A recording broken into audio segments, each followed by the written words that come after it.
Assalamualaikum warahmatullahi wabarakatuh. Perkenalkan, nama saya Siti Nurain Pluhulawa, NIM 13142192. Saya akan memaparkan materi tentang sasaran pembangunan administrasi.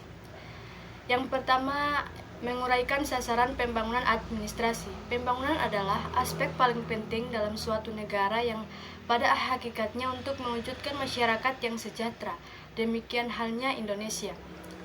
Administrasi bagi pembangunan terbagi 4. Yang pertama ada perencanaan, yang kedua pengerahan sumber daya, yang ketiga mengerahkan partisipasi masyarakat, dan yang keempat koordinasi.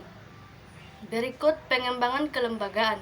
Administrasi pembangunan berkembang karena adanya kebutuhan di negara-negara yang sedang membangun untuk mengembangkan lembaga-lembaga dan peranata-peranata sosial, politik, dan ekonominya, agar pembangunan dapat berhasil. Oleh karena itu, pada dasarnya administrasi pembangunan adalah bidang studi yang mempelajari sistem administrasi negara di negara yang sedang membangun serta upaya untuk meningkatkan kemampuannya.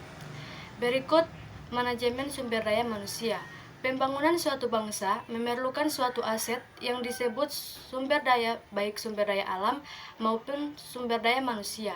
Kedua sumber daya tersebut sangat penting dalam menentukan keberhasilan suatu bangsa, karena dalam prinsip maupun pelaksanaan daripada manajemen yang bersangkutan, maka faktor manusia itu perlu dijadikan bahan pertimbangan yang utama, karena sumber daya manusialah yang menentukan efektivitas keberhasilan pembangunan. Yang pertama, hakikat manajemen sumber daya manusia.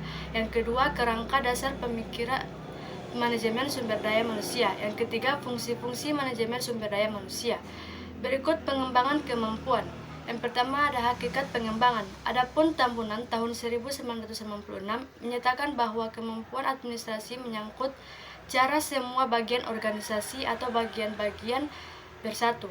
Kedua, pentingnya pendidikan. Di lingkungan birokrasi pemerintahan dikenal berbagai jenis pendidikan dan pelatihan, seperti pendidikan dan pelatihan perjabatan, pendidikan dan pelatihan perjenjangan yang diperuntukkan bagi yang menduduki jabatan struktural, pendidikan dan pelatihan fungsional yang menyangkut bidang tugas fungsional instansi tertentu, serta pendidikan dan pelatihannya bersifat teknis. Dan yang terakhir, pengembangan citra positif. Hakikat pengembangan citra positif menurut Soleh Sumirat dan Elvinaro Ardianto tahun 1998 terdapat 4 komponen pembentukan citra, yaitu yang pertama ada persepsi, yang kedua kognisi, yang ketiga motivasi, dan yang keempat sikap. Sekian dari saya, wabillahi taufiq wal hidayah. Wassalamualaikum warahmatullahi wabarakatuh.